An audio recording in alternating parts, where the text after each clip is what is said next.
हरिहरानंद विचार मंच की प्रभात वाणी। ओम भद्रं कर्णेभ्यः शृणुयाम देवाः, भद्रं पश्येमाक्षभिर्यजत्राः स्थिरैरङ्गैस्तुष्टुवांसस्तनूभिः, व्यशेम देवहितं यदायुः।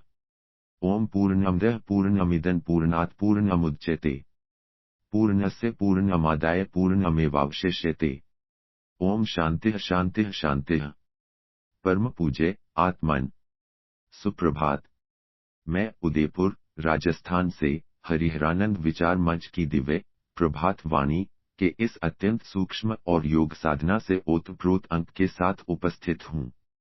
हरिहरानंद विचार मंच की इस अत्यंत पावन और नादब्रह्म की ऊर्जा से आलोकित प्रभात वेला में आप सभी प्राण साधकों, योग जिज्ञासुओं और आंतरिक संगीत के प्रेमी महानुभावों का हृदय की अनंत गहराइयों से हार्दिक स्वागत है।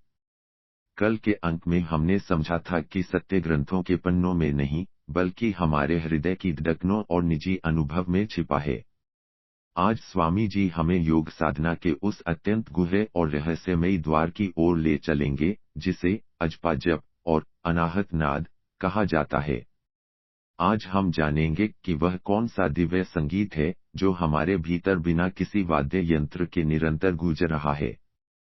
आज की वाणी हमें सिखाएगी कि कैसे अपनी श्वासों को ओमकार के साथ जोड़कर हम अज्ञान के बंधनों को तोड़ सकते हैं और सहज समाधि के आनंद में डूब सकते हैं। श्रीमद् भगवद गीता से दिव्य प्रेरणा।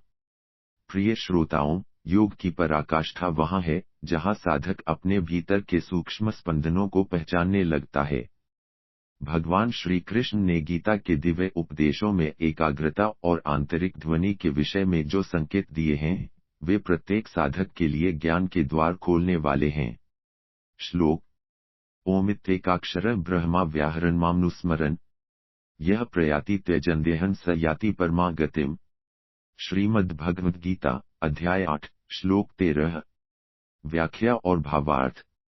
यह कि इस परम पावन श्लोक में योगेश्वर श्री कृष्ण एकाक्षर ब्रह्मा ओमकार की महिमा बताते हुए कहते हैं कि हे अर्जुन, जो पुरुष ओम इस एक अक्षर रूप ब्रह्मा का उच्चारण करता हुआ और उसके अर्थ स्वरूप मुझ निर्गुण ब्रह्मा का चिंतन करता हुआ शरीर को त्याग कर जाता है, वह पुरुष परम गति को प्राप्त होता है। यह कि भगवान यहाँ स्पष्ट कर रहे हैं कि ओम ही वह आदि ध्वनि है जिससे समस्त सृष्टि का प्राकट्य हुआ है। जब साधक इस कार की ध्वनि को अपनी श्वासों और अपने प्राणों में उतार लेता है, तब उसका मन संसार से विमुख होकर परमात्मा में लीन होने लगता है। यह कार केवल मुंह से बोलने का विषय नहीं है, बल्कि इसे अपने अस्तित्व के रोम रोम में अनुभव करना ही वास्तविक योग है। जब यह ध्वनि भीतर गूंजती है, तो साधक परम पद का अधिकारी बन जाता है। आज का हमारा दोहा इसी अजपा जप और अनाहत नाद के योगिक रहस्य को स्वामी जी के अमृतमयी शब्दों में अभिव्यक्त करता है। दोहा 45 उदास स्माइली अजपा जप और अनाहत नाद। अब हम पूज्य स्वामी जी की दिव्य वाणी से निकली हरिहरानंद दोहावली के इस 45वें पावन सूत्र को अपने जीवन में धारण करेंगे। दोहा पाठ। अजपा जप जो साधु करे, श्वास माहिकार, भभूति अनाहत नाद सुने, तब खुले ज्ञान द्वार। भावार्थ। यह कि यह दोहा अजपा जप को नादयोग के दिव्य शिखर से जोड़ता है। स्वामी भभूति शंकर जी कहते हैं कि वास्तविक साधु या साधक वह है जो अपनी श्वास प्रश्वास की क्रिया को ही जप बना लेता है। जब साधक अपनी श्वास पर ध्यान केंद्रित करता है, तो उसे धीरे धीरे श्वास की स्वाभाविक ध्वनि में ही ओमकार का अनुभव होने लगता है। स्वामी जी का मत है कि जब यह ध्यान और अधिक गहरा और सघन होता है, तब साधक को वह अनाहत नाद सुनाई देने लगता है, जिसे सुनने के लिए किसी बाहरी आघात या वाद्य यंत्र की आवश्यकता नहीं होती। यह अनाहत नाद ही वह आंतरिक दिव्य संकेत है जिसके सुनाई देते ही अज्ञान के सारे पर्दे हट जाते हैं, ज्ञान के द्वार खुल जाते हैं और साधक सहज ही समाधि की अवस्था में प्रवेश कर जाता है। दोहे की व्याख्या और आध्यात्मिक विश्लेषण। प्रिय आत्मन, इस दोहे में छिपे हुए महान योगिक सत्यों को आइए अत्यंत विस्तार, सघनता और दार्शनिक गहराई के साथ समझते हैं। एक अजपा जप और श्वास में ओमकार लयबद्ध साधना। यह कि अजपा जप का अर्थ है वह जप जो किया नहीं जाता बल्कि जो स्वयं हो रहा है। स्वामी जी कहते हैं कि हमारी हर आती और जाती श्वास में वह अविनाशी ओम समाया हुआ है।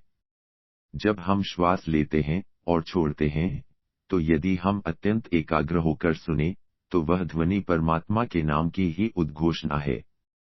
यह कि साधक का कार्य केवल उस ध्वनि के प्रति सजग होना है। जैसे ही हमारी श्वास कार के साथ लयबद्ध होती है वैसे ही हमारे शरीर के चक्र जागृत होने लगते हैं और मन की चंचलता शांत होने लगती है। यह श्वास ही वह माध्यम है जो हमें दृश्य जगत से अदृश्य ईश्वर तक ले जाती है। दो अनाहत नाद, हृदय का अनहद संगीत। यह कि स्वामी जी एक अत्यंत सूक्ष्म अनुभव की चर्चा करते हैं जिसे अनाहत नाद कहा गया है। संसार की समस्त ध्वनियाँ आह होती हैं, यानी वे दो वस्तुओं के टकराने से पैदा होती हैं, जैसे ताली बजाना या वीणा के तारों को छेड़ना। लेकिन हमारे भीतर एक ऐसी ध्वनि है जो अनादिकाल से बिना किसी टकराव के गुजर रही है। यह कि जब साधक बाहरी शोर को पूरी तरह शांत कर देता है और अपने अंतस की गुफा में प्रवेश करता है, तब उसे झींगुर की आवाज, शंख की ध्वनि या बांसुरी जैसी मधुर गूंज सुनाई देती है। यह नाद ही साक्षात ब्रह्मा का स्वर है। तीन ज्ञानद्वार का खुलना, अज्ञान का अंत। यह कि स्वामी जी उपदेश देते हैं कि जैसे ही यह नाद सुनाई देने लगता है तब खुले ज्ञानद्वार। यह ध्वनि कोई साधारण आवाज नहीं है बल्कि यह एक संकेत है कि अब आपकी चेतना ऊर्ध्वगामी हो गई है। यह कि इस नाद के सुनते ही मन बुद्धि के पार चला जाता है। अज्ञान के जितने भी कपाट हैं वे इस दिव्य ध्वनि की थपकी से खुल जाते हैं।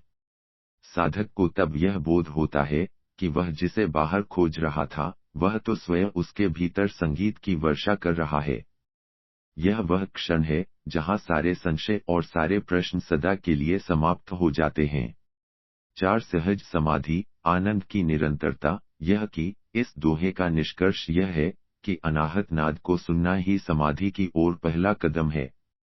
स्वामी जी हमें सिखाते हैं कि समाधि कोई कठिन क्रिया नहीं है बल्कि अपने भीतर की इस सहज ध्वनि में लीन हो जाना ही समाधि है।